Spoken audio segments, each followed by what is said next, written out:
Sentimos, oh Dios, hoy tu presencia aquí. Y estamos tan agradecidos de ti por esto. Porque tú, Señor, nos deja ver y nos dice, estoy con ustedes. Somos tus hijos y queremos hacer tu voluntad. Gracias por tantas lecciones aprendidas. Gracias por irnos ayudando a entender que nuestra única confianza eres tú, que no está en los hombres, sino en ti. Dirígenos, cuídanos y guárdanos en todo lo que vayamos a decir y que tu Espíritu sea quien nos dirija. En Cristo, Señor, tu Hijo amado, con gracia lo pedimos todo. Amén. Mis hermanos, vamos a tener nuestras Biblias abiertas ahí en ese pasaje de Juan, capítulo 17. Ya lo hemos leído varias veces desde la semana pasada, más la invitación que hicimos a cada uno de los hermanos para que lo lean nuevamente en sus casas, para que todos podamos ver la importancia que tiene este texto. Y si lo vemos con cuidado, como les decía a los hermanos antes de nosotros en el tiempo de oración que tenemos los caballeros, les decía que si lo vemos con cuidado, aquí vamos a ver exactamente lo que es el Evangelio de salvación. Cómo Dios salva, cómo nos ha estado salvando, qué es lo que no debe olvidarse ni pasarse por alto cuando nosotros vayamos a analizar cualquier doctrina que hoy nosotros nos hayan enseñado o nosotros mismos tal vez estudiándola hayamos encontrado. Debemos vigilar y analizar si el Espíritu de Dios ha estado trabajando en medio de todo esto por siglos, porque tenemos siglos de este Evangelio, siglos que ha estado siendo predicado y que ha estado siendo atacado una y otra vez por personas que demandan fidelidad y santidad ante Dios, cuando en verdad nos damos cuenta que no hay un interés por hacer lo que Dios les dice, sino lo que ellos han podido ver por ellos mismos. O sea, mérito a ganar y admiración de los hombres. Nosotros la semana pasada comenzamos a ver y a leer este pasaje 17 y hicimos, si lo podemos llamar de esa manera, la exhortación a entender de que en verdad no podemos entrar a este pasaje sin primeramente nosotros entender quién es Cristo. Cristo es el personaje de toda la Escritura, de toda la Biblia, desde inicio. No, solamente lo veo en el Nuevo Testamento. Cristo ha estado en toda palabra de Dios, en toda dirección, en toda enseñanza y propósito de salvación. Porque Él es eterno y es lo que Juan clama. Conocer a Cristo, entonces, lo primero que debemos nosotros entender, como vimos la semana pasada, es que Él no es un ser creado, sino el Dios eterno, donde el verbo de Dios tomó forma humana. Y esa forma humana viene a ser la manifestación de obediencia, de limpieza, de pureza, toda radicada en Él, en medio de un mundo que se inclina a pecar. Cristo era la ofrenda máxima preparada por Dios y le dio un cuerpo parecido al nuestro, con dolor, con sentimientos, con todo lo que usted tiene, hambre, sed, todo. Nosotros ver esto y al mismo tiempo proclamarlo Dios es un tema que ha sido discutido, analizado para saber en sí quién es Cristo. ¿Es Dios? ¿Es un ser creado? es una mera manifestación universal al mundo a través de un espíritu, porque él no podía tocar la carne, como dijeron los gnósticos, o es una manifestación en cuerpo del Padre únicamente porque Dios es uno y no pueden ser tres dioses, como nosotros ahora estamos tratando de enseñar, diciendo que el Padre, el Hijo y el Espíritu Santo son tres personas distintas, pero las tres personas distintas forman a Dios, y eso revoluciona en nuestras mentes y queremos buscar una manera más fácil y entendible, cuando la Escritura no nos deja ver otra cosa más que a Dios actuando en esas tres personas. De tal manera que si una de ellas nos falta, no existiría Dios. Entonces, ¿cómo nosotros poder ver a Cristo como Dios, al Espíritu Santo como Dios y al Padre como Dios, como esa representación en la totalidad del ser de Dios, donde podemos ver a Dios en Cristo, en el Hijo y en el Espíritu Santo, como la ontología directamente de Dios, Dios mismo en todo su esplendor? ¿Cómo lo podemos nosotros ver? Solamente por la narrativa de la palabra de Dios, ni siquiera porque nuestras mentes tengan la capacidad de entender eso. Pero decir otra cosa es aún más delicado y peligroso, porque tiene menos hilaridad con las Escrituras, menos claridad, porque estaremos entrando en contradicciones con varios textos en la palabra de Dios. Entonces tendremos que darnos por vencido, humillarnos y decir: Señor, creo en el Padre, en el Hijo y en el Espíritu Santo como Dios. La semana pasada nosotros vimos algunas falsas doctrinas que se levantaron en el pasado y que desaparecieron. Luego han sido retomadas una u otra vez y vuelven a desaparecer, y luego se retoman, como en nuestros tiempos algunas de ellas. Tenemos, por ejemplo, la de un Dios, la de un Cristo creado, que no había existido en la eternidad, sino que fue creado para un propósito determinado y que luego fue preparado como la ofrenda especial, y luego en la cruz ya Él muere, ya desapareció, cumplió su labor.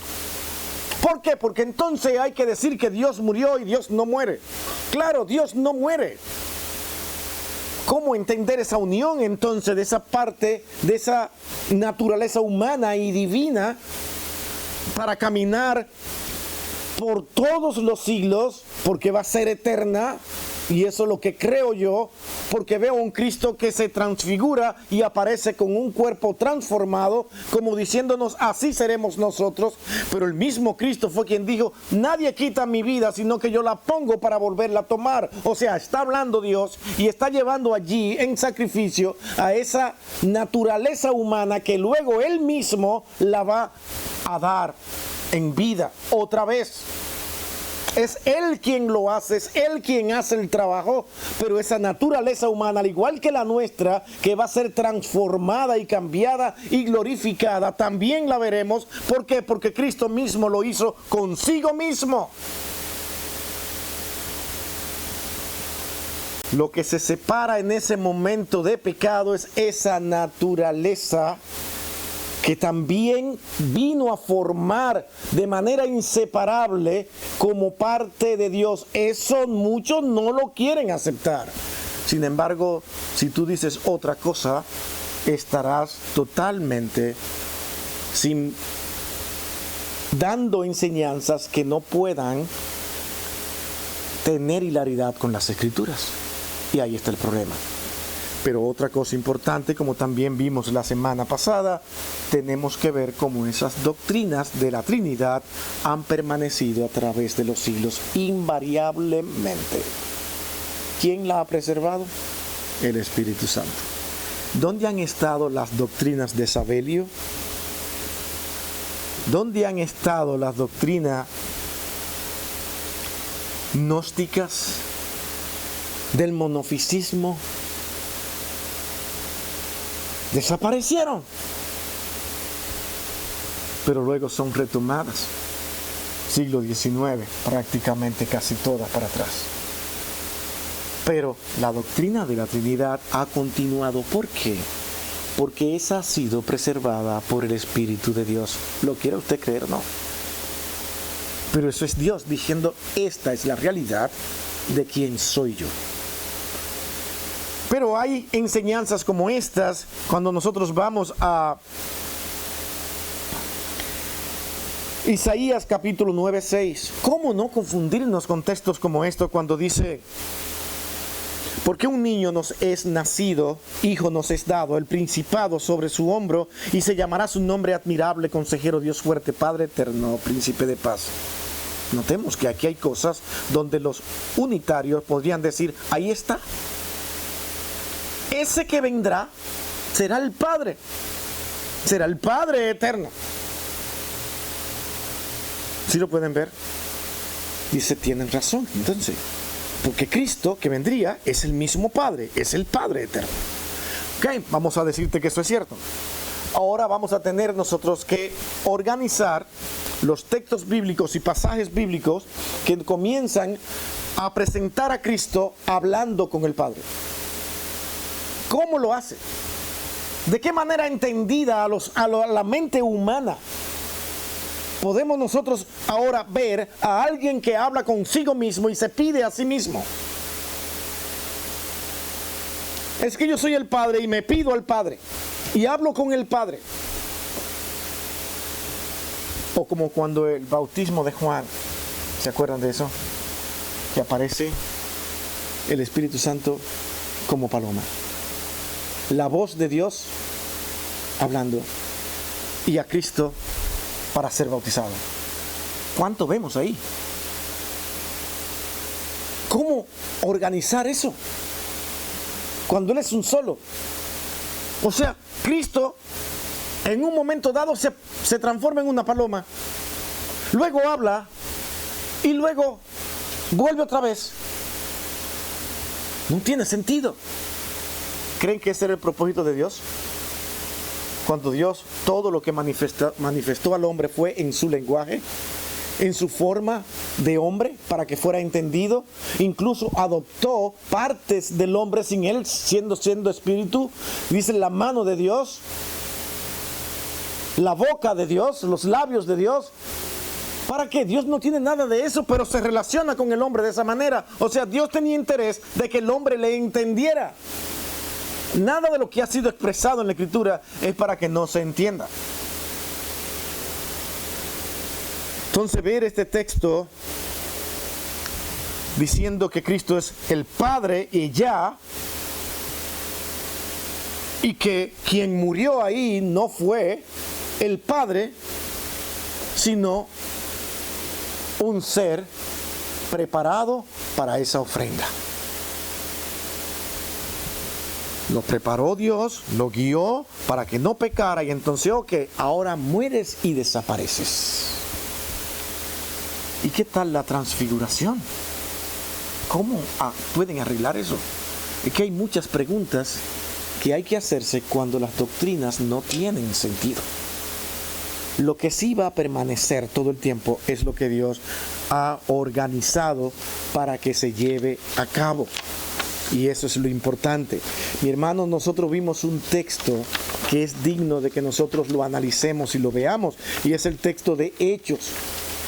En aquella ocasión, en Hechos 5, 38 al 39, se presenta una situación complicada para los apóstoles.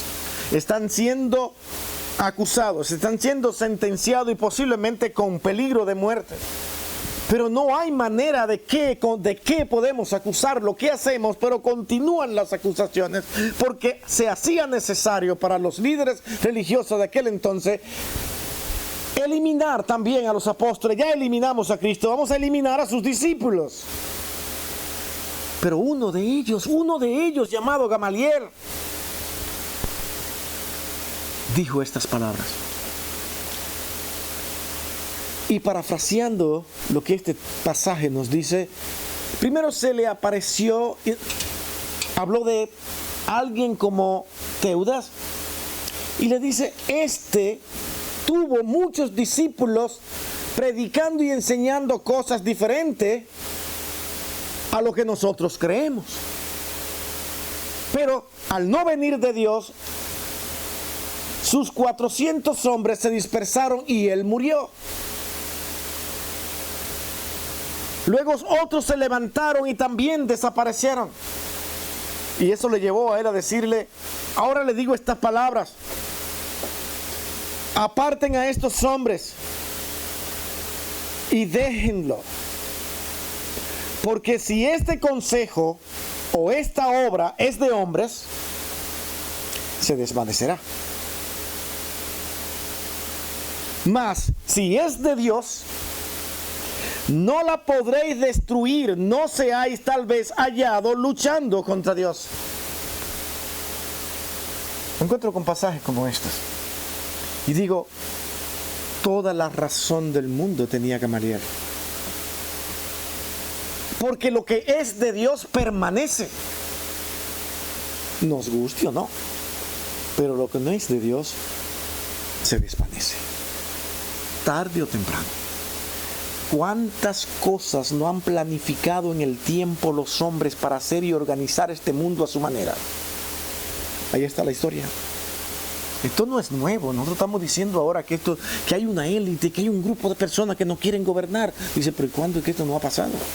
El hombre siempre ha tenido la ambición de controlarlo todo, pero sin las direcciones de Dios. ¿Y qué pasa? Han desaparecido. Hay que hacer nuevos planes. Agenda 2030. Primero era, hasta donde tengo entendido, Agenda 2015, algo así, o 2012, creo que era. No soy un experto en esto, pero desaparece. No funciona, hay que renovar. 2030, ahora actualmente hay que renovar para el 45. Porque las cosas no están saliendo como yo quiero. Los hombres no van a hacer nunca lo que quieren, porque el que tiene control de todo es Dios. Y lo que es de Dios permanece y sigue adelante. Hay unas palabras famosas y conocidas, mi hermano, recuérdenla conmigo. El cielo y la tierra pasará, mas su palabra no pasará. ¿Es eso real? Ahí está el tiempo. Ahí está el tiempo. ¿Han sido perseguidos o no los hijos de Dios? Y ahí están. Así nosotros con esa cosa en mente entramos la semana pasada a analizar cuando Jesús ora por su glorificación. Está hablando con nosotros. Nos está enseñando en medio de todo esto. Y sin ánimo de volver hasta allá, solamente a recordar algunos textos, nosotros encontramos que el Señor oraba en los versículos 6 al 8 para asegurar la fe de los creyentes. Que te glorifiquen a ti, Señor. Que vivan para ti. Santifícalos. Dale esa confianza en ti. Del 9 al 14 nos habla de la protección de los creyentes en el mundo. No te ruego, Señor, que lo quites de este mundo, sino que los libres del mal. Protección es Cristo pidiendo por los suyos. ¿Es eso, mi hermanos, glorioso o no? Que Cristo orara por mí, piénselo de esa manera. Allí estuvo pensando en mí el que estoy aquí parado, y en usted que está ahí y está diciendo, líbralo, cuídalo, protégelo, santifícalos.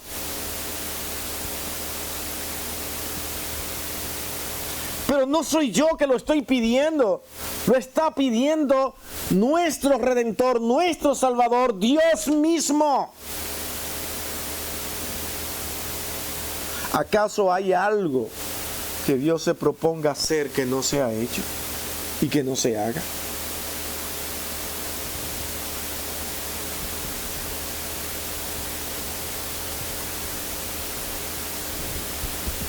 Vimos en segunda parte y nos quedamos en ese segundo punto la semana pasada cuando vemos que Cristo oraba por su iglesia. Y al pensar en la iglesia, nosotros pensamos no en 4 paredes, sino en la iglesia de Cristo. Aquella que en su más profundo plan y deseo estuvo planificado que su iglesia estuviera unida. ¿Quién iba a lograr que su iglesia estuviera unida? Era Dios. Por eso es que Cristo tuvo que orar y pedir para que nosotros viéramos que su iglesia iba a estar protegida y cuidada por Dios en esa unidad. Nosotros seremos ahora vasos en sus manos para que ese propósito de Dios se haga visible y claro. Roguemos a Dios para que yo sea un instrumento en sus manos para ese plan eterno de Dios de hacer que su iglesia esté unida. Y que yo no sea uno de esos que esté en el lado de Satanás tratando de destruir y dividir la iglesia de Cristo. Porque de esos hay muchos. Diciendo, yo amo al Señor, pero me encanta ver la iglesia dividida. Claro, nosotros vamos a decir con esa palabra.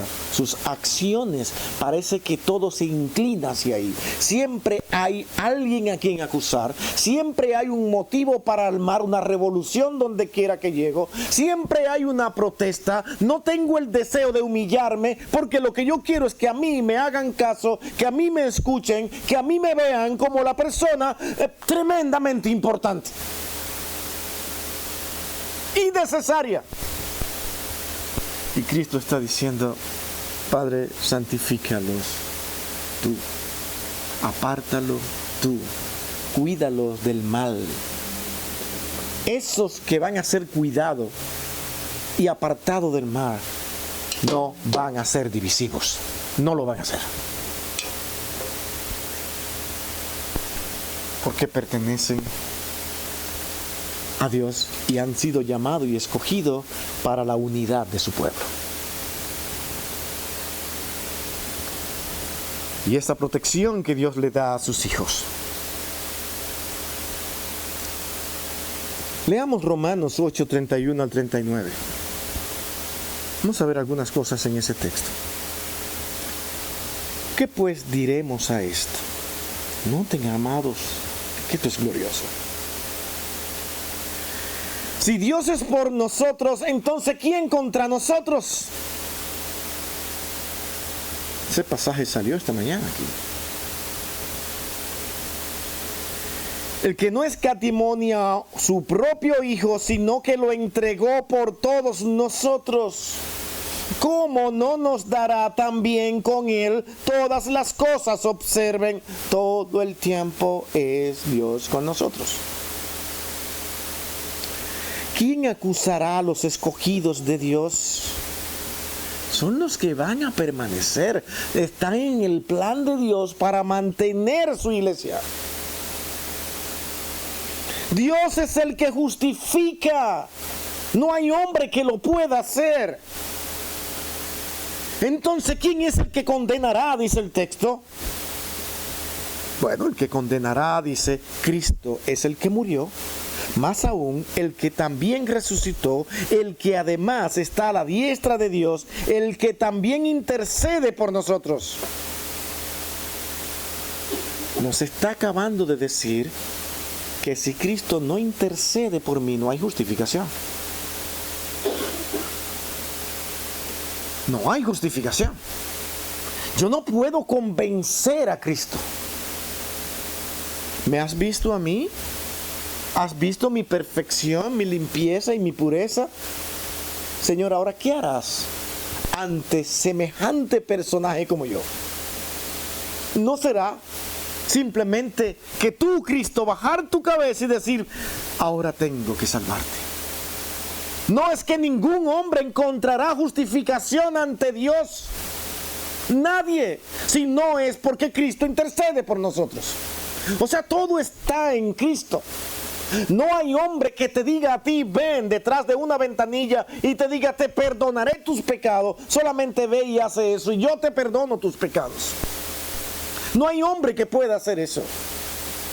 Y los judíos estaban completamente convencidos de eso cuando le reclamaron a Cristo, cuando bajaron a aquel hombre paralítico y él lo primero que le dijo fue, tus pecados son perdonados. Ellos entendían que ningún hombre podía perdonar pecado. Y Cristo allí se proclama delante de ellos como si fuera Dios. Pero no como si fuera Dios, sino porque Él era Dios y tenía que hablar con la autoridad que ningún hombre jamás podrá hablar. Yo les digo, de manera fácil y sencilla para mí, tus pecados te son perdonados. Y luego dijo, levántate y anda, para dar a entender de que sus palabras estaban unidas al que tiene todo el poder. Nadie puede perdonar pecado ni pensar que podrá hacerlo, pero en el tiempo los hombres han tratado de hacer eso. Y de decir que a través de ellos tú puedes tener perdón de pecados. ¿Quién nos separará del amor de Cristo? ¿Quién nos va a separar? ¿Tribulación? ¿O angustia? ¿O persecución? ¿O que venga hambre, desnudez, sin nada que ponerme, sin vestido, con todo peligro? Me acusan de muerte a espada, como está escrito. Como dice el Salmo 44, 22, él lo toma de aquí y dice, por causa de ti somos muertos todo el tiempo, somos contados como ovejas de matadero. Cristo con estas palabras se une a las palabras del Antiguo Testamento, las trae y dice, antes fue dicho y yo la confirmo, por causa de ti somos muertos todo el tiempo y somos contados como ovejas de matadero. Antes en todas estas cosas dice, somos más que vencedores por medio de aquel que nos amó. Cristo nos promete victoria. Nos da la victoria y Pablo la declara aquí. Eso es lo que pasará con un creyente. Y dice, yo por eso, por todo lo que Cristo ha hecho en mi vida, dice, yo estoy seguro de que ni la muerte, ni la vida, ni ángeles, ni principados, ni potestades, ni lo presente, ni lo porvenir, ni lo alto, ni lo profundo, ni ninguna otra cosa creada, a mí me va a poder separar del amor de Dios, porque yo estoy en Cristo Jesús, mi Señor y Señor nuestro. ¡Qué palabras! ¡Qué palabras! Y a veces yo digo tampoco tenida en cuenta. Pero porque usted no la tenga en cuenta y muchos no la tengan en cuenta, no va a dejar de ser la verdad en aquellos que Él llama. Aquellos que Él trae a su redil, los forma, los prepara, les da el crecimiento que deben de tener. Y además, esa protección inmensa que todos los días Él manifiesta con nosotros, que no nos deja caer. Cada vez que yo veo que no caigo, es un momento para decir, Señor, gracias, gracias, gracias, gracias, Señor. Nunca para decir, es que yo sé lo que tengo que hacer y por eso es que no caigo. Cuidado, Pablo mismo se vio en la obligación de decir, Señor, ustedes se creen que están muy firmes, ¿verdad? Claro que sí, estamos firmes en el Señor, como dicen muchos. Si estás firme, jamás me apartaré de Él. Acuérdense que Pedro dijo eso, ¿se acuerdan? A mí nadie me separará de ti. No, Señor, no, no, no. Más tarde lo negó 3 veces. Pablo se atrevió a decir, ¿usted te cree que está firme? Cuídate de no caer. Que Dios tenga misericordia. Hermano, cada vez que usted se ve frente a este mundo y no caer en todas sus tentaciones, es una misericordia de Dios.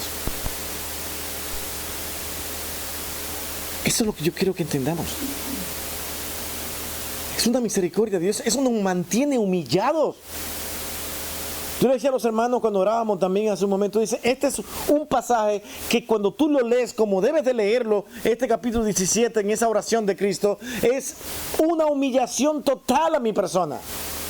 Es bájate, bájate, bájate. No te crezca jamás. Porque todo lo que tú eres ha sido por la gracia y la misericordia de Dios. ¿Por qué? Porque Cristo oró para que eso pasara. Entonces tú reaccionas al ver los frutos en tu vida, creciendo espiritualmente, fortaleciéndote en fe, y tú dices luego, después de eso, cuidado que yo no soy como cualquier otro. Yo soy un hijo preferido de Dios. Yo no soy cola, yo soy cabeza. Interpretan mal esos textos y hacen con ellos lo que quieren. Y luego componen hasta canciones. Porque yo soy diferente. Es que yo soy su perla preciosa. Decimos tantas cosas sin entender que lo que tú eres fue porque Cristo oró y el Padre escuchó su oración. Lo que tú eres hoy, sea lo que sea, no es tuyo. Por eso, cuídate para que no caigas.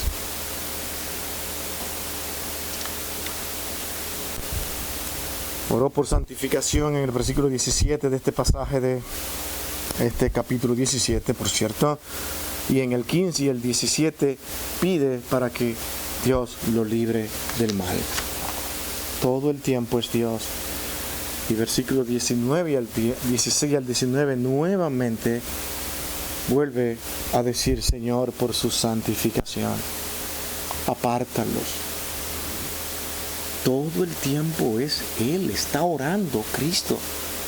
Hermano, nadie podía hacer esa oración, solamente Cristo.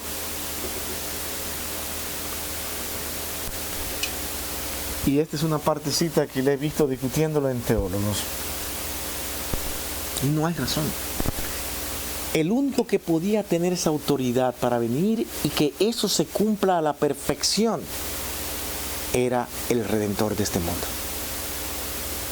Porque Él estaba ordenado para la salvación de muchos. El plan de todas las promesas anteriores hechas a Abraham, de que haría su nación grande como el polvo de la arena del mar, estaba ahí culminada y hecha su cumplimiento en Cristo. De tal manera, cuando Él ora y pide al Señor de esta manera, está diciendo: la obra está hecha, así va a ser, y tú como Dios, vamos juntos como Dios, Padre, Hijo y Espíritu Santo, a hacer que esto sea posible. No va a poder ver este texto de la misma manera si tú ves a un Cristo que ya desapareció, a un Espíritu como una fuerza y al Padre como el único Dios, y se acabó. Y atreverte a decir entonces que si decimos Padre, Hijo y Espíritu Santo son tres dioses, vas a caer en un error horrible. Porque la Escritura nunca te presenta a ti tres dioses, te presenta un solo Dios. Y ese solo Dios se llama Padre, Hijo y Espíritu Santo. Me guste a mí entenderlo o no. De tal manera que esa independencia del Padre, el Hijo y el Espíritu Santo no son para ellos hacer lo que quieran, sino que ninguno, cuando actúen como personas que son, jamás van a poder ellos mismos agraviarse a sí mismos, sino que lo van a hacer en unión perfecta, donde cada una de esas personas va a hacer lo que tienen que hacer. Y al mismo tiempo será Dios haciendo su obra. Cada vez que el Espíritu Santo nos dirige y nos guía, es Dios actuando. Cada vez que Cristo pide y habla por mí, es Dios actuando.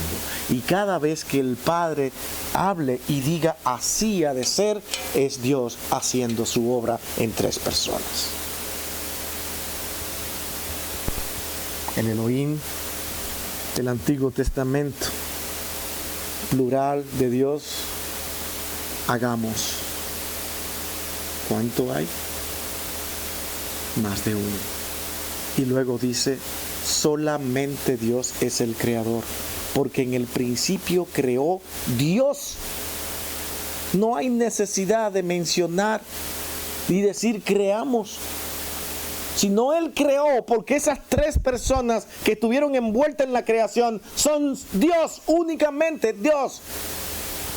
La Biblia lo narra de esa manera. Y mi hermano, hay cantidades de pasajes que hablan de la divinidad de Cristo, de la divinidad del Espíritu Santo, porque nadie actúa como persona si no tiene voluntad, sentimiento y emociones. Y vamos a encontrar las emociones, la voluntad y el intelecto en cada una de las tres personas, pero inseparables y unidas entre sí como una sola para hacer la voluntad de Dios. Esta unidad de los creyentes me llama la atención y la encontramos en los versículos 20 al 23. Y vemos esta realidad confirmada por las enseñanzas de Pablo y de Pedro. Por ejemplo, en Romanos, Pablo dice en el 14:19, así que sigamos lo que contribuye a la paz y a la mutua edificación. El mismo propósito de la oración de Cristo comienza a funcionar. Pablo allí está ahora en esa batalla de mantener a la iglesia unida. Pero Pablo no está pensando en la iglesia específica de Roma. Está pensando en la iglesia de Cristo, todos, porque Él se incluye y Él no estaba en Roma. Sigamos todos nosotros a lo que contribuye a la paz y a la mutua edificación de su iglesia. En 1 Corintios capítulo 12 dice, además el cuerpo no es un solo miembro, sino muchos. Aquí está siendo ahora más específico. Ese cuerpo de Cristo del que hemos estado hablando, que es su iglesia, no es de un solo miembro, no eres tú solo, tú no eres de una manera particular la iglesia de Cristo, tú eres la iglesia de Cristo porque tú formas parte de esa iglesia universal de Cristo.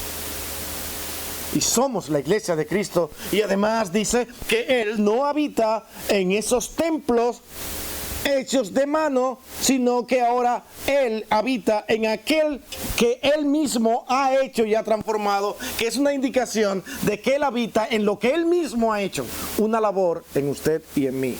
Ahí está el Espíritu de Dios, porque la labor de transformación y cambio no es del hombre, sino de Dios. Entonces Él habita ahí.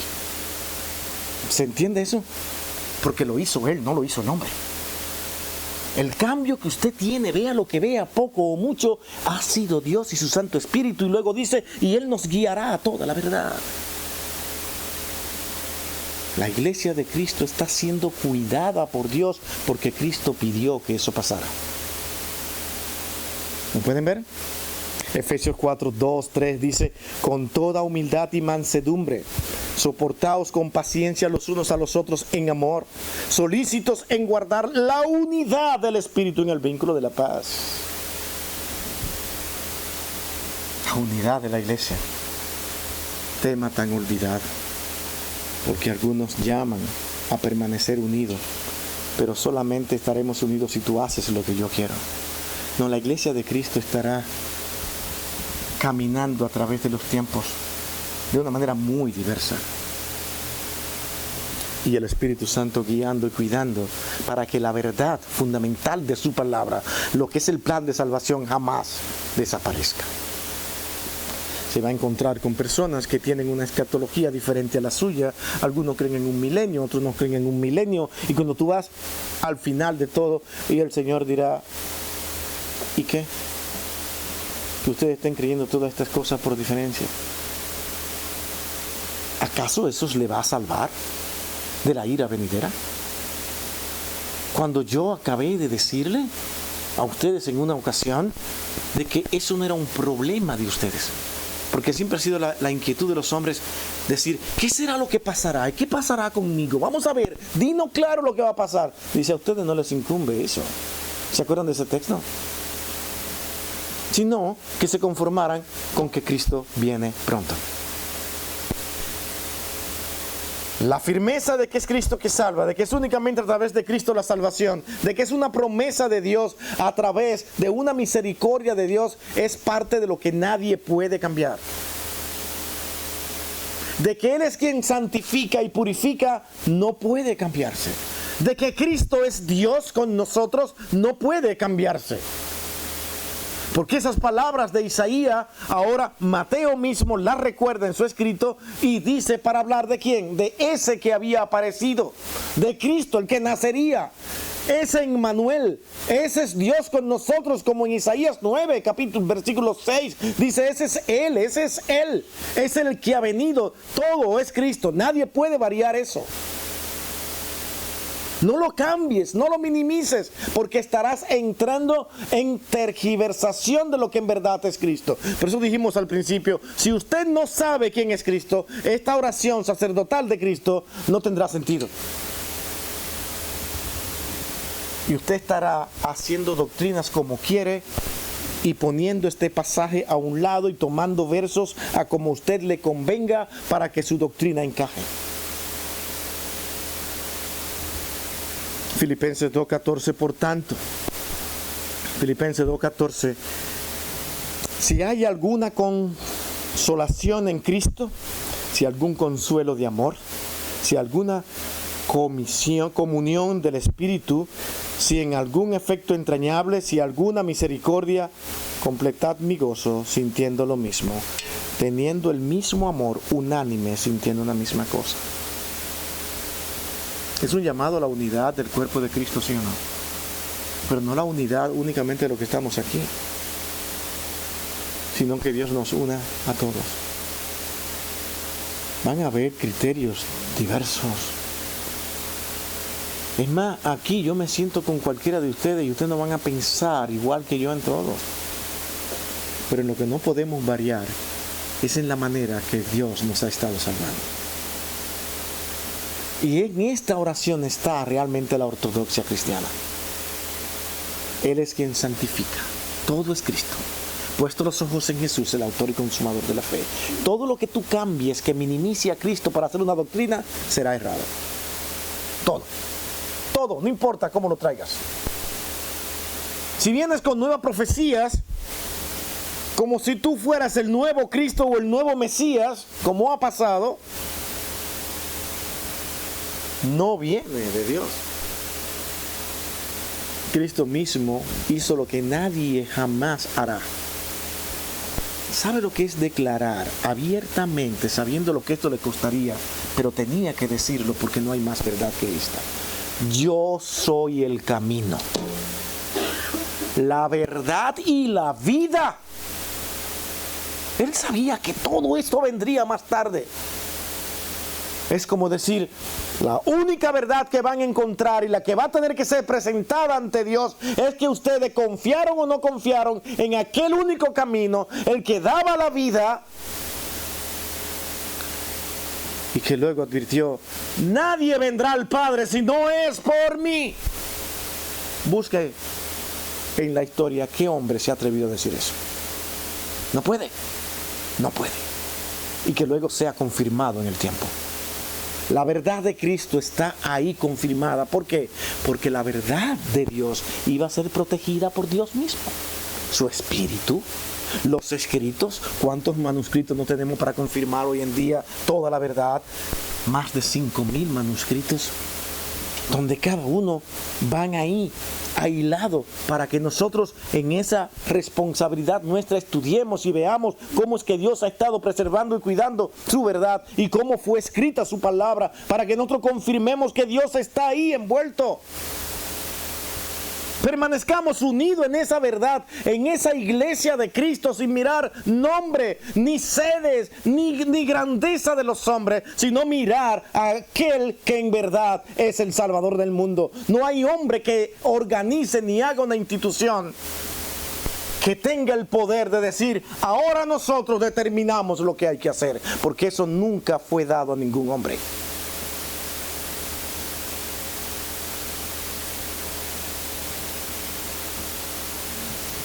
Glorioso, mi hermano,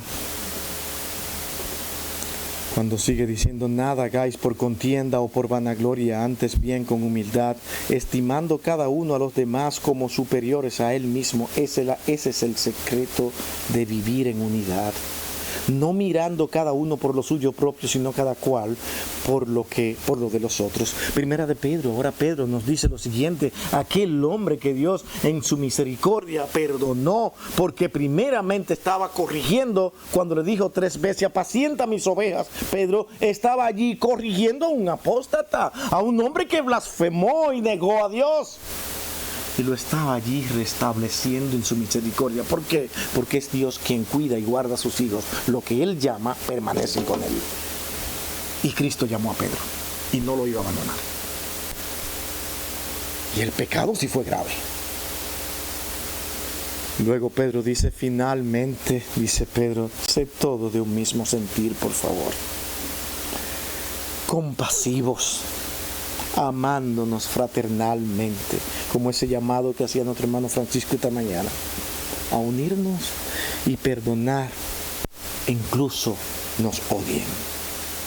Misericordiosos y amigables.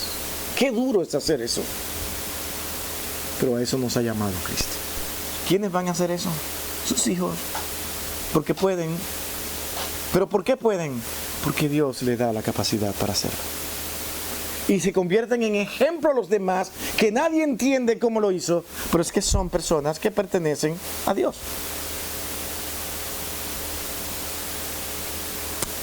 La glorificación es la esperanza del creyente. Este pasaje es maravilloso. Esa glorificación la encontramos en el versículo 24 de ese pasaje. Miren a Cristo. Mire lo que dice: Padre, aquello que me has dado, quiero que donde yo estoy, también ellos estén conmigo. Yo creo que eso se cumplirá. ¿Por qué? Porque Dios mismo fue quien lo hizo. Vamos a estar donde está Cristo. Y dice, para que vean mi gloria que me has dado. Porque me has amado desde antes de la fundación del mundo y quería que el mundo supiera eso, que yo soy eterno. Eso decía Cristo de sí mismo. Y yo, siendo eterno, he visto tu amor. ¿Cómo no amarse si era Él mismo? ¿Cómo no nos ha creado Él a nosotros? No ver que nos ha creado a su imagen y semejanza para que nosotros veamos la manera en que constantemente nosotros nos cuidamos y nos amamos a nosotros. Todo lo que usted hace para amarse a sí mismo y cuidarse es parte de lo que Dios ha hecho en usted. Y una muestra de que usted ha hecho la imagen y semejanza de Dios. Dios se ama a sí mismo. Porque Él es Dios. ¿Por qué? ¿Por vanidad? ¿Por arrogancia? No, si eso es una de las cosas que no tiene. Porque ¿a quién le va a pretender? La persona es vanidosa cuando tiene a alguien a quien pretenderle. Pero si yo tengo todo el poder de todo, ¿a quién le voy a pretender? ¿A una criatura que yo podría destruir cuando quiera? Y como dijo Nabucodonosor, Él hace con su criatura como Él quiere, pero aquí en la tierra, pero le digo algo más, también en el cielo. Es que todo dominio lo tiene.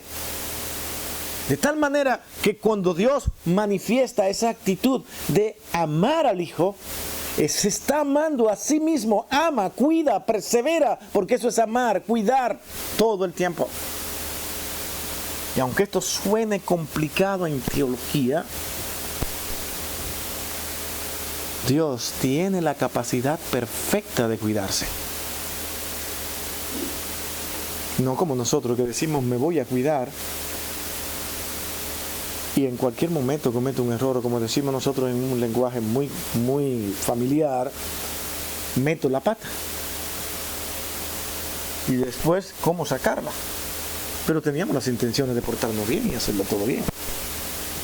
¿De cuántas cosas? Y esto es lo que dicen muchos psicólogos, todos pasamos por ahí, de que a veces nosotros hacemos acciones que ya pasaron hace mucho tiempo. Eso, yo me río porque a mí me pasa, y sé que también a ustedes, porque eso a todo el mundo le pasa. ¿Por qué dije eso? Pero eso pasó en el 1980. Pero vuelvo otra vez a recordar eso como si... Pero qué cosa, ¿no? No nos gusta cometer errores. Bueno, en Dios eso no pasa. Todo lo que Él va a hacer y el cuidado que Él tiene es perfecto porque Él es perfecto. Y cuando Él dice que Él ama al Hijo, lo ama perfectamente. Y cuando ama al Espíritu Santo, lo ama perfectamente. Y cuando se habla del Padre en amor, es porque Él ejerce un amor total y completamente. En fin, Dios es perfecto en todas sus acciones. Entonces, lo que Él hizo al llamarlo a usted y a mí, es un plan perfecto que se va a llevar a cabo. Y un día usted estará con Cristo porque Él mismo quiso que usted fuera trasladado al reino de su amado Hijo. Y que desde allí usted ahora glorifique al Padre por la eternidad. Mi hermano, esto es demasiado. Esto es demasiado. Cuando yo me veo a mí mismo, pero allí estaba Cristo, que nos miró a nosotros y podría haber dicho esta palabra: Señor, he venido a la tierra y he visto que esto es todo un fracaso. Aquí no hay nada que hacer. Todos son malos y perversos. Fracasamos. Pero como Dios se lo propuso salvar, y dijo, voy a salvar. Nuestro problema con Dios, ¿cuál es? Que Él nos salvó a todo el mundo. Podemos discutir eso como querramos, pero Él escogió. Y lo escogió a como Él quiso. Si nosotros somos de esos escogidos, gloria a Dios. O podremos decir que Cristo murió por todos. Doctrina analizada hoy. Y cuando alguien se atreve a decir Cristo murió solamente por los elegidos, echamos un grito y nos volvemos locos y nos rasgamos las vestiduras. Pero finalmente vamos a tener que ver un final de esta manera. No todos se salvaron. Entonces estaremos allí mirando que Cristo murió por todo, pero Señor, fracasaste. Porque moriste por todo, pero no todos se salvaron. Sin embargo, nos encontramos en este mismo capítulo del 17 y Juan 10 también, que nos dice: Señor, ¿sabes qué? De los que tú me diste, ninguno se ha perdido. Él vio el número de todos los salvados y vio que ninguno se perdió, pero de lo que me diste. Al final de la historia, nos guste o no, vamos a tener que ver que unos que se salvaron y otros que no se salvaron. Y Dios no fracasó, sino que todo forma parte de ese plan redentor de Dios de salvar a quien Él quiere. ¿Cierto?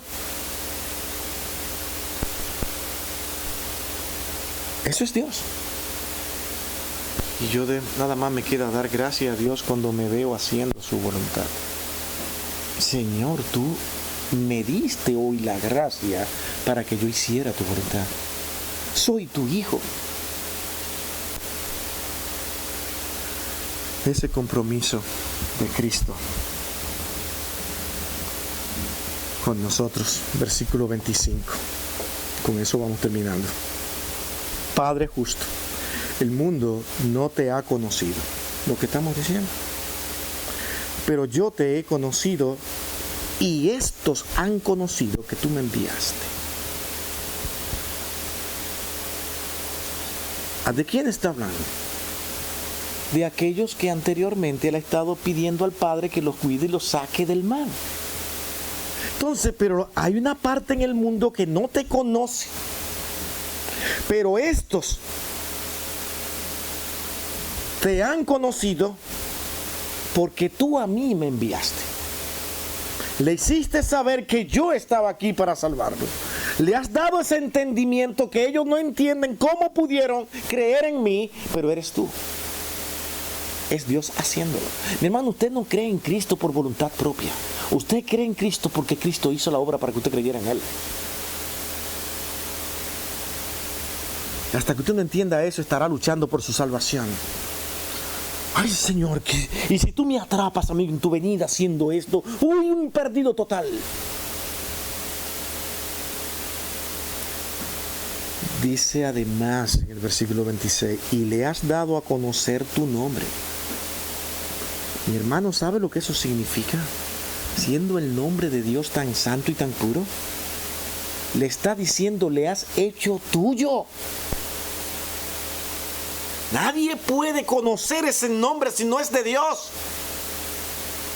¿Usted está entendiendo las implicaciones aquí? No quiero citar el análisis que hizo un autor, porque yo soy a veces medio enemigo de citar autores contemporáneos, pero estas son una de las cosas que yo aprendí de él y es muy cierto en el análisis que él hizo de esta parte aquí. Les ha dado a conocer tu nombre y hace un análisis de lo que es el nombre de Dios. Los judíos tenían hasta temor de mencionarlo y se referían a él de otra manera, por atributos o por lo que sea, pero nombre, nombre, no quiero conocer. Temor. Y dice, le has dado a conocer tu nombre, o sea, ya son tuyos. Y lo daré a conocer aún, para que el amor con que me has amado esté en ellos y yo en ellos. Esté en ellos y yo en ellos. Dios no nos va a dar algo para luego quitárnoslos, porque eso significaría que Dios se equivocó y que Dios no pudo hacer lo que Él quería hacer. Busquen en la Escritura a un solo personaje que Dios haya llamado y que luego Dios lo haya abandonado. Dios llamó a Elías, y Elías para nosotros fue una persona digna de que nosotros la tuviéramos por un apóstata de la fe. Se fue terrible. Él llegó a decir, yo quiero morir, no quiero hablar jamás nada de Dios. Es más, me voy a ir al desierto para morirme allí y secarme. ¿Y qué hizo Dios? ¿Así? ¿Y quién te dijo que tú harás eso? Aquí estoy para morir. Hambre, no quería comer nada, pero llegaron unos huevitos, pancito.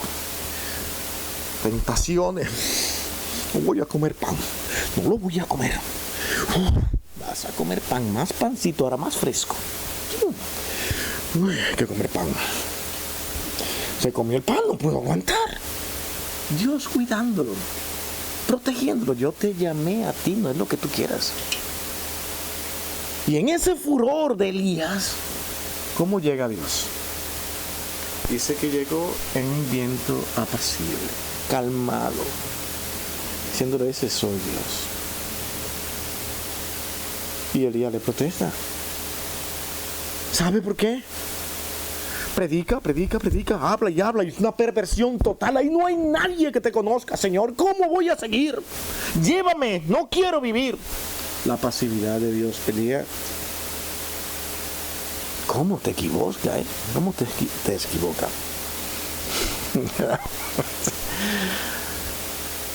Sí, porque mira, asómbrate. Tengo 7,000 que no se han arrodillado ante Baal. ¿Qué? ¿Y dónde estuvieron? Yo los guardé. Estaban ahí entre ese grupo que tuviste de malos. ¿Ustedes ven cómo es el asunto? Estaban ahí. Y eso me acuerda a mí la Edad Media. En esa iglesia que se fue pervirtiendo constantemente y metiendo cosas. Ahí estaban los hijos de Dios. Ahí. Dios guardándolo. Dios guarda a sus hijos en medio de adversidades, de falsas doctrinas, de falsas enseñanzas. Dios los guarda, Dios los protege. ¿Por qué? Por estas palabras de estos dos versículos. Padre justo, el mundo no te ha conocido, pero yo te he conocido, y estos han conocido que tú a mí me enviaste. Estos, mis hijos, lo que tú me has dado, los tuyos, y les ha dado a conocer tu nombre, los has hecho tuyo, y les daré a conocer aún para que el amor con que me has amado esté en ellos y yo en ellos. O sea, Cristo está en nosotros. Yo no creo que pueda existir una manera más gloriosa de terminar creyendo que Cristo está en mí. Usted se va a su casa y va a enfrentar todo lo que haya que enfrentar. Pero usted va a decir, Cristo está en mí, vivo para Él. Este mundo lo dejaremos ahorita. Estamos sentados ahora,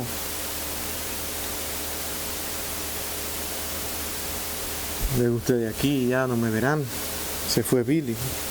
Y voy a tener la gran bendición de que voy a ser muy bueno cuando me muera. Porque yo no sé por qué la gente cuando se muere terminan siendo tan perfectos. Pero mientras tanto, tendré que luchar con todas esas imperfecciones que tuvieron en mí y todo lo que pueda pasar. Pero la seguridad de que con todas mis debilidades, Cristo está en mí. Porque Él me ha amado. Y siempre me amará. Esa oración de Cristo, totalmente contestada. No en parte. Todo lo que Cristo pidió fue hecho. Porque lo pidió Él mismo. Y no porque Él pidiera en la tierra, hiciera un viaje rápido. Ahora soy el Padre. Aquí estoy. Ahora te contesto, hijo. Ahora vuelve y pide, hijo. Eso no tiene sentido. Esos son los unitarios. Eso es sabelianismo. Que no tiene sentido lógico. Es una locura. Parecen esquizofrénicos con esa enseñanza. El Hijo habla, el Padre habla y el Espíritu Santo también. Pero son el mismo Dios. ¿Cómo yo puedo ver eso? Vuelvo y digo lo mismo. Le hago un reto a cualquiera en este mundo, sea quien sea, filólogo, quien sea, lo que estudie en las lenguas y las escrituras antiguas y todo el trayecto de la historia, para que analicen la realidad de la doctrina de la Trinidad de Cristo y me digan cuándo desapareció. Hasta el día de hoy se está predicando la Trinidad. ¿Por qué? Porque la verdad de Dios es preservada, es cuidada. Que yo la entienda. No creo que vaya a existir un ser humano en esta tierra que pueda entender eso, cómo eso funciona. Lo que yo sí puedo decir es que cuando veo a Cristo actuando, veo a Dios. Cuando veo al Espíritu de Dios actuando, veo a Dios. Y cuando veo al Padre actuando, veo a Dios. Pero no tres dioses, un solo Dios, porque nada más hay un solo. Esa es la realidad. Confiemos en que Dios está guardando y cuidando nuestras vidas en esas tres personas. Creamos en Él y aferrémonos a Él. Y sabemos que Él no miente. Vamos a orar, hermanos.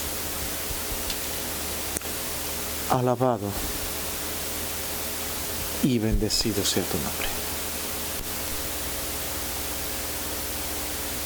Que nuestro corazón sea quien lo hagan de una manera real, no fabricada ni ficticia, sino porque tú eres real y te alabamos con todo nuestro ser. No es necesario, aunque a veces bueno, los tambores y todos los instrumentos para sentir que te estamos alabando a ti. Señor, hoy en esta mañana no frenamos a pesar de los inconvenientes para cantarte a ti. Y estábamos dispuestos a cantar sin música, sin nada, porque nuestros corazones lo harían para ti. Eres tú, Señor, quien transforma y cambia. Gracias por ayudarnos a cantar. Cantarte a ti. Siempre se ha hecho. Esas melodías, esas letras que han aparecido en los salmos son gloriosas. Y hoy cantamos himnos y canciones a tu nombre de testimonios de hombres y mujeres que han sabido darlo todo por ti. Porque todo eres tú y todo es digno de alabanza. Todo lo que tú haces. Gracias por cuidarnos, gracias por guardarnos, gracias por protegernos, gracias por santificarnos y gracias, oh Dios, por librarnos del mal. Gracias, Padre, por tu amor inagotable que constantemente como promesa final y petición a Dios has dicho que tu amor va a estar con nosotros todo el tiempo. Gracias por amarnos. Gracias por amarnos. En Cristo tu Hijo lo pedimos todo. Amén. Y amén.